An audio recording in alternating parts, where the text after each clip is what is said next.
Welcome to today's episode of What to Say and How to Say It, the podcast to help you fix your marriage. I'm Shai Lewis. I'm here with Nina Rosner. Our mission is to help you, Christian married man or woman, navigate conflict and build connection so you can have a thriving marriage.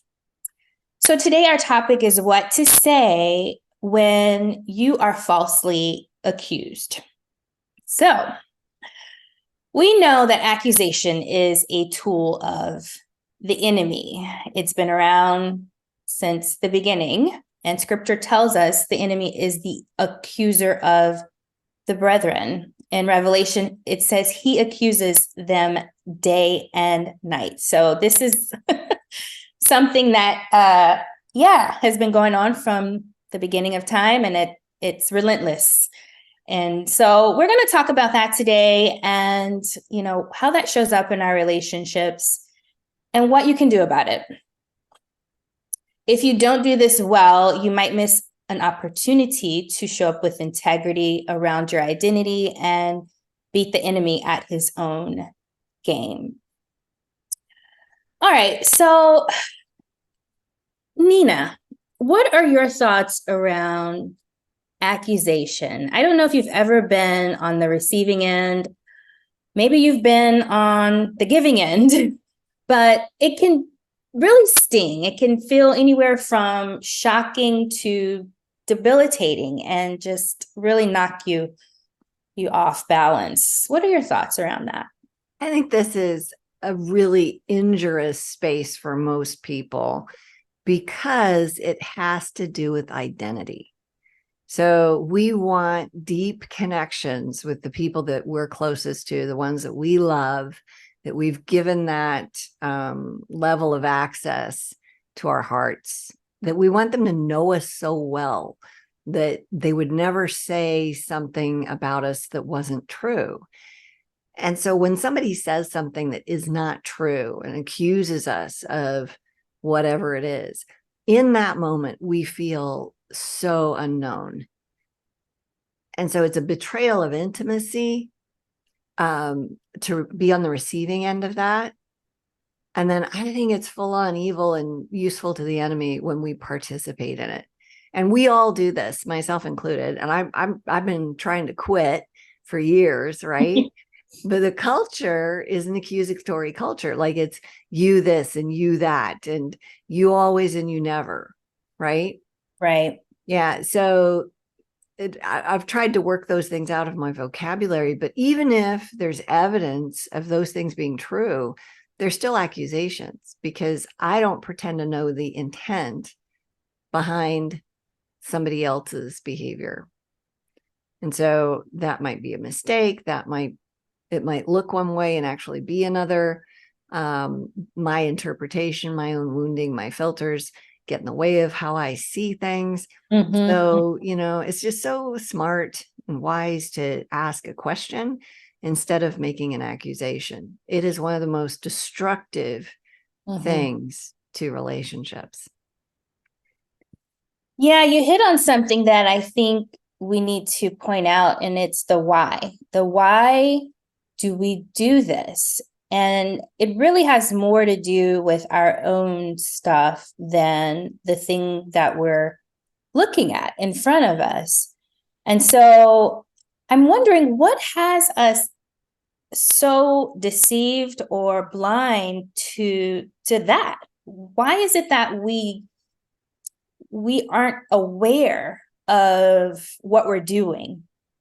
What is it in us that just automatically creates a narrative instead of saying, wait a minute, let me check my own thoughts before I say this thing? Yeah. Well, who likes to take responsibility until you realize the power in that, right? Like we're not naturally in a space where we see that as the right, best thing to do. I'm being reminded of a client I had a couple of years ago. She and her husband were having some issues, and every time she would go out of town, he would go on a drinking spree. And and they had kids at home, and he wasn't violent or anything, but she didn't like it. And the kids, I mean, sometimes the stove would get left on, or, a burner or something like that. There were some unsafe elements to it, and she was worrying about it.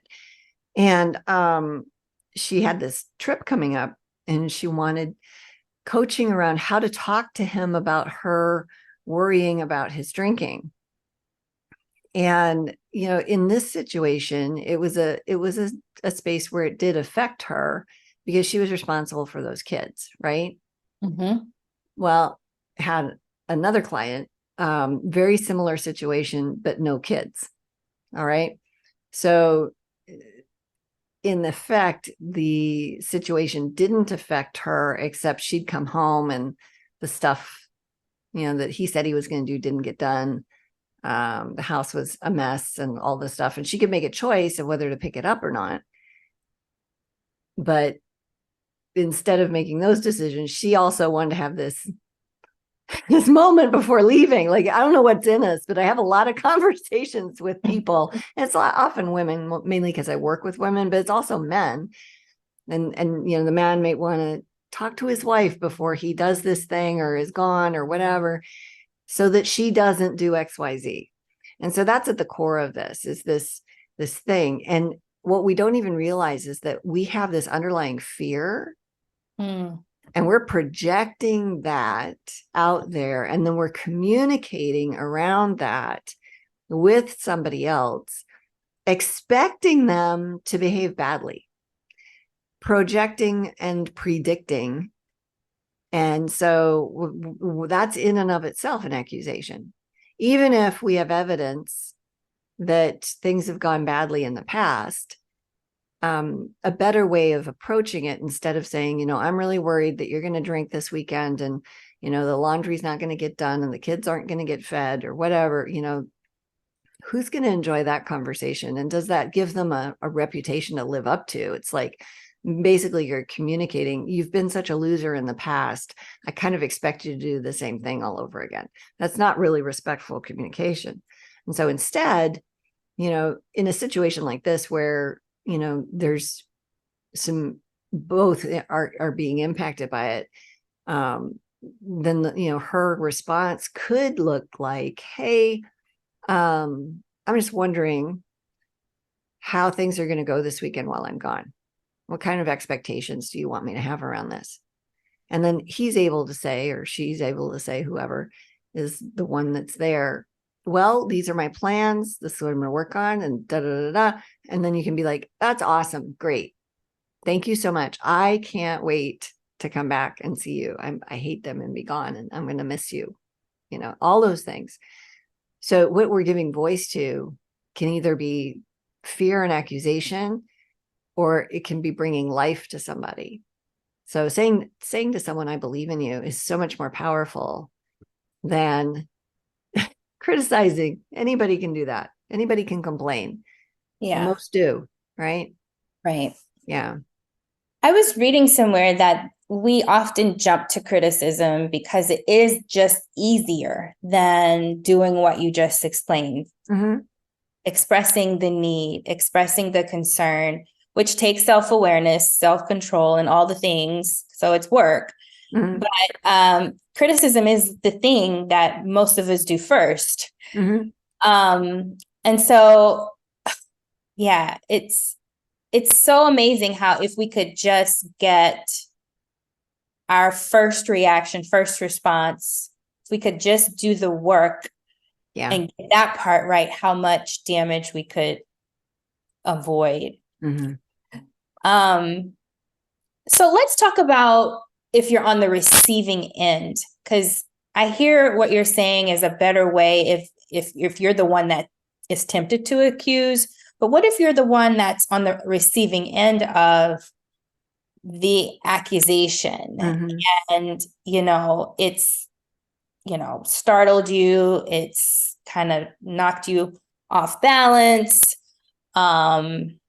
This is a person you love, and they have this story in their head about you, and now you don't know what to do. Do you defend yourself? I would say that's probably the first thing we think to do, is just get defensive.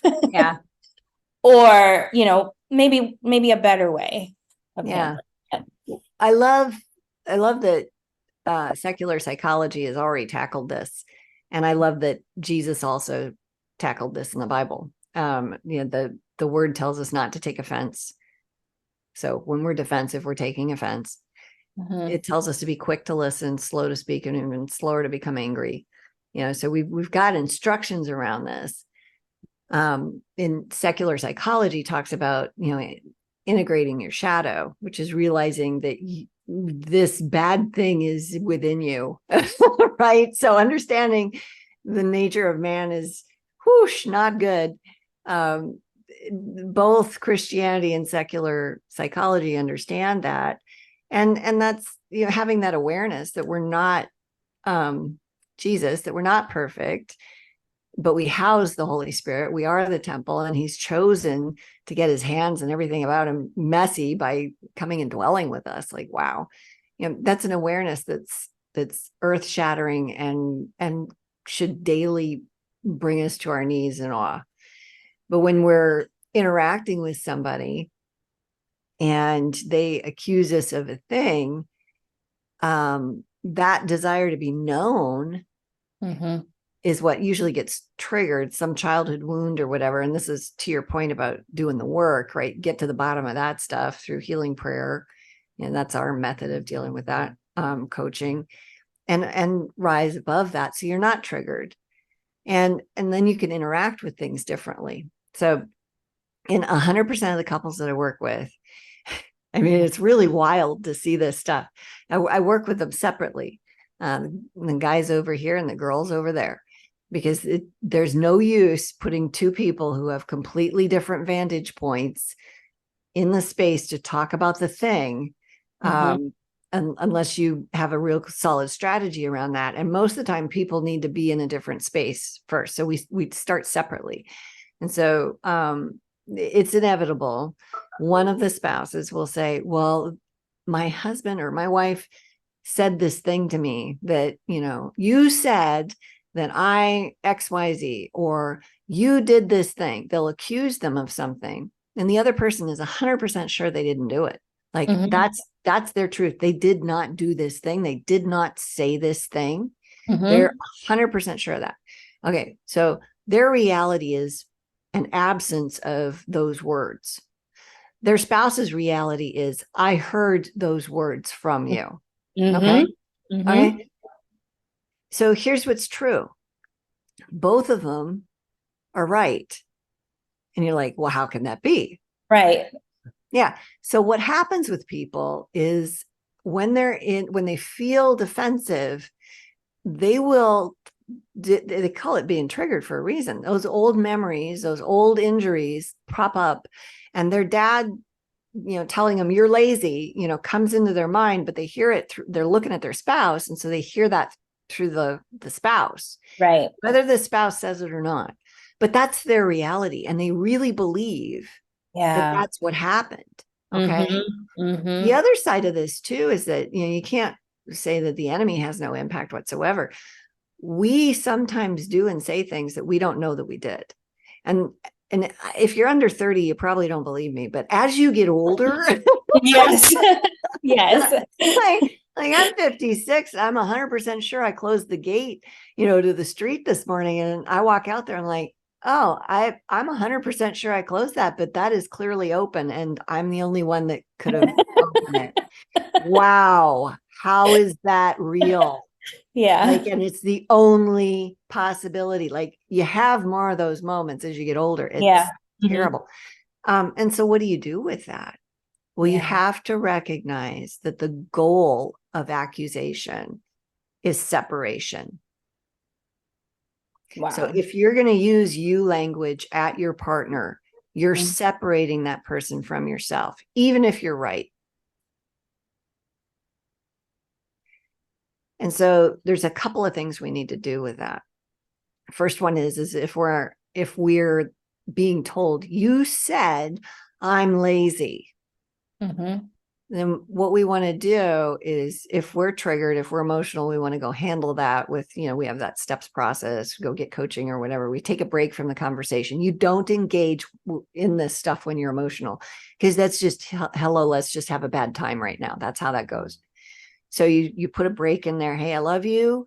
I want to talk about this a little later. I need to go work a thing with the Lord.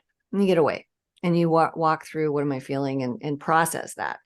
The other piece of it is when you come back to it, or maybe you've healed so much, and this is, thank God, like not all the time, but this is where I'm at most of the time in my interactions now, because I'm living proof of what God can do here. We don't get emotional. We hear this thing. We're 99% sure.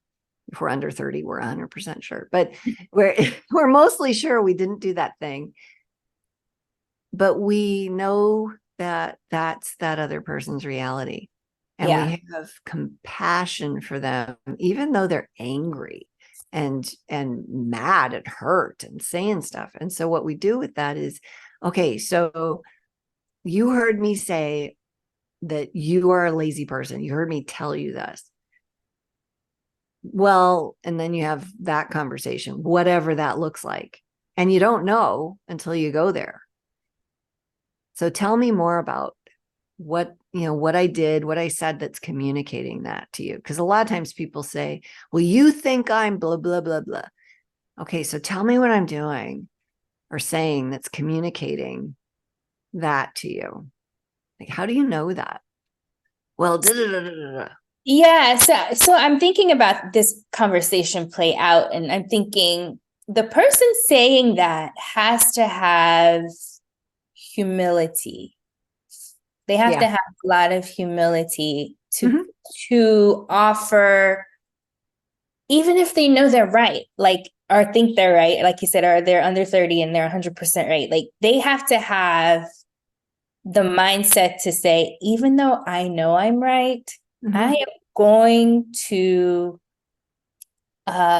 give the floor, give consideration, open this thing up to the other person's reality for them. Yep. And I just think about how much maturity that takes, and how much compassion that takes, and how much selflessness that takes for someone to offer that. So that sounds like it's like some big deal, but when you do the healing work of figuring out why you're triggered in the first place, like why we're so easily offended over somebody saying, well, you're this, when we know something else instead, like, what's that about? When we do that work, this is easy. That's the thing. His burden is light. His yoke is easy. I'm not lying. This is absolutely the truth. It's easy to sit there and go, wow, this person thinks I have 3 heads and I've had 27 affairs, and boy, are they wrong. Interesting. So tell me more about this. Like, how do you know that? Like, what is it that I've done or said that's communicated that to you? And what an interesting experience it is to navigate somebody else's reality and with them to see why they think what they think. You can learn a lot about the other person in that. You can also learn a lot about yourself, because you may be doing some stuff that you don't know communicates something, right? So it's an opportunity for connection. Now, we tell people in all of our classes, use I language. I feel, and then a feeling word, like I feel frustrated. The story I'm telling myself is, and what is that? But not to accuse, not to say, well, you don't know what's happening in somebody else's head. And that's just absolutely crazy to assume that you do. Like, and the data does not support that we're right. Like, even in intimate relationships, like 39% of the time you can be right. 61% of the time you are wrong about what somebody else actually thinks, what their motivation is, what they believe. Like, so that's a D, man. Like, that's not a good grade. So why go there? Why think that, well, I've been married to this person forever, and da, da, da. Well, yeah, you might be right, but in conflict situations, you're probably not. And that's probably why it's probably mostly inside of you anyway. Like, sorry to say that, but yeah. Ouch. Yeah, ouch. So, I'm just thinking about how important it is to not need to be right, essentially. Mhm. Like you have to get to the point where it's like, I care about you more than I care about being right. Mhm. Yeah. Uh, And I had a call this morning with somebody where I was talking about this, and we basically landed on it's the sin of judgment to decide somebody else is wrong. So I'm judging your behavior is wrong. And it maybe what you're doing is a sin, but for me to speak into that uninvited and criticize you, Jesus didn't do that.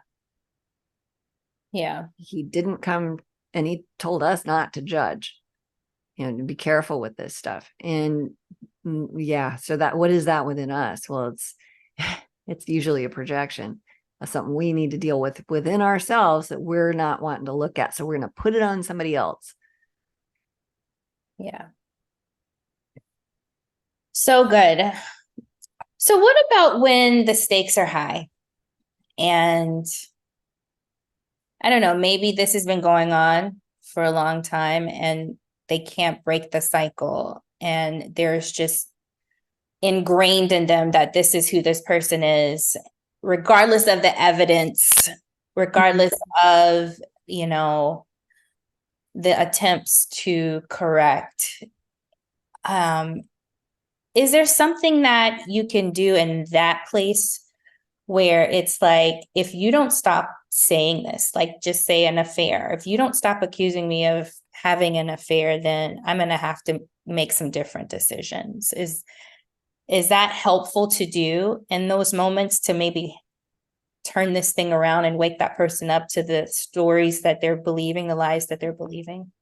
Yeah, so that's a great point. Because we are to operate in truth, but we're to do that, gently and in love, and to restore a brother gently, right?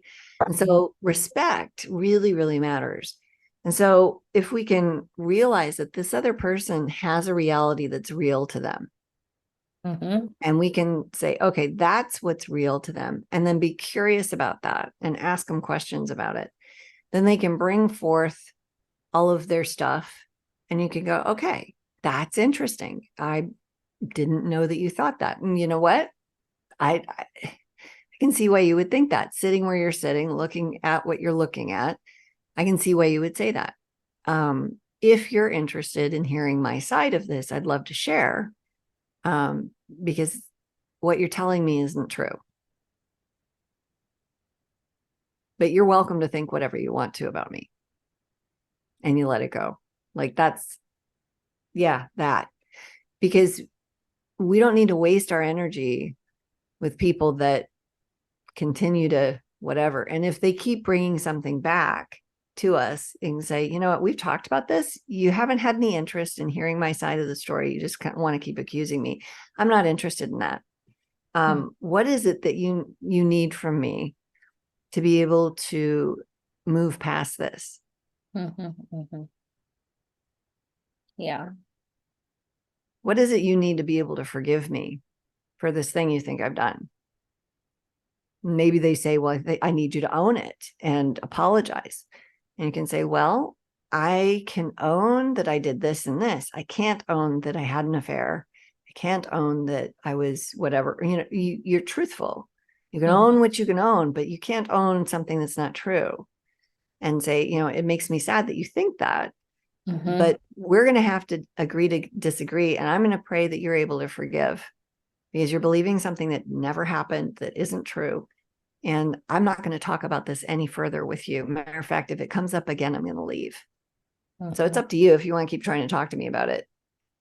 But I'm just letting you know I'm not going to hang out for that. And then you follow through with it immediately, because otherwise you teach people you do not carry through. You don't follow, your word means nothing. Mm-hmm. So, Mm-hmm. Mm-hmm. yeah. And then your respect means so much more because you've respected yourself in that space. So, Right, right. Can we talk a little bit about the identity piece in that place where Because let's be honest, some people will hold on to whatever they believe, regardless of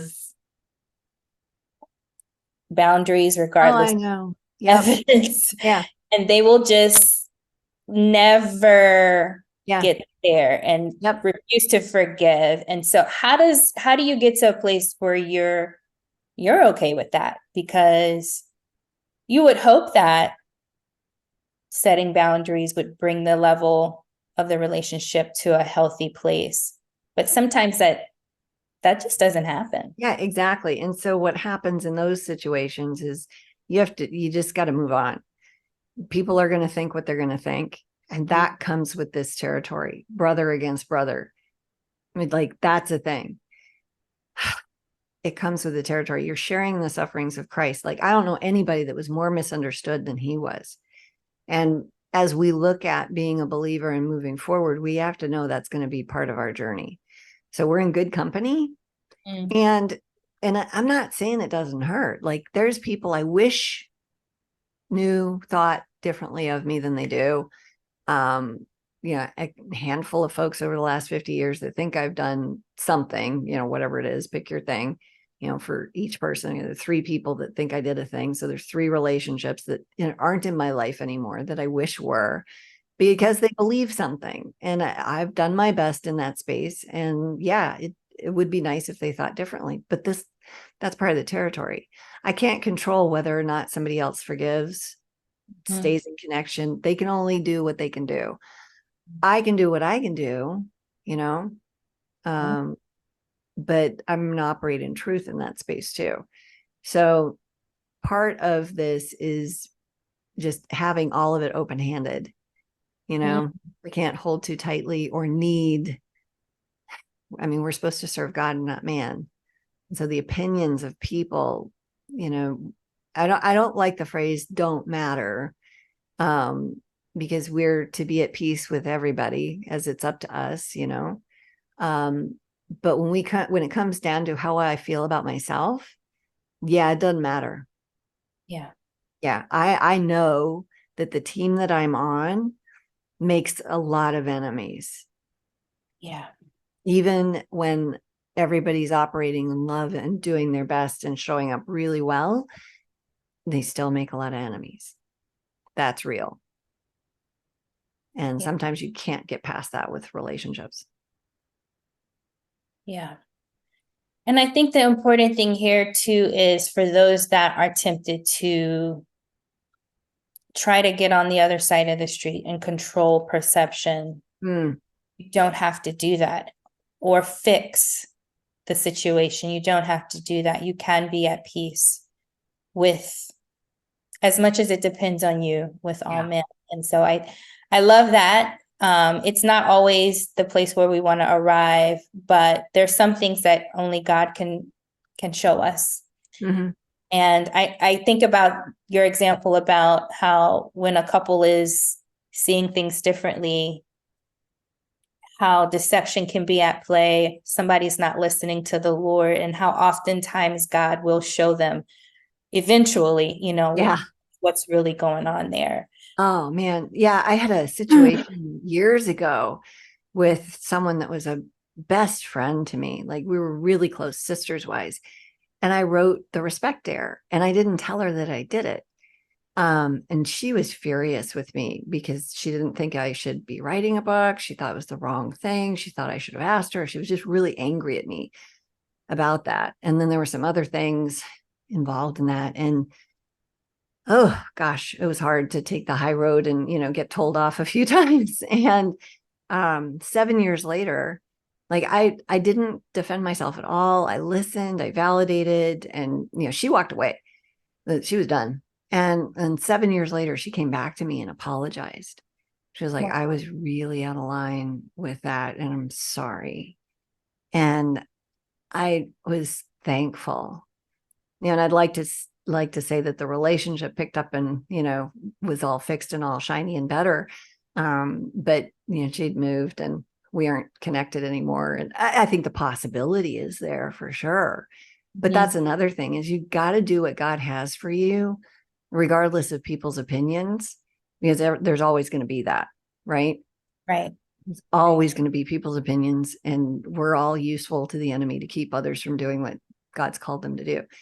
And so we have to pay attention to the Lord with what he has for us, and let people do what they're going to do, and trust whether or not they're going to come back being up to him.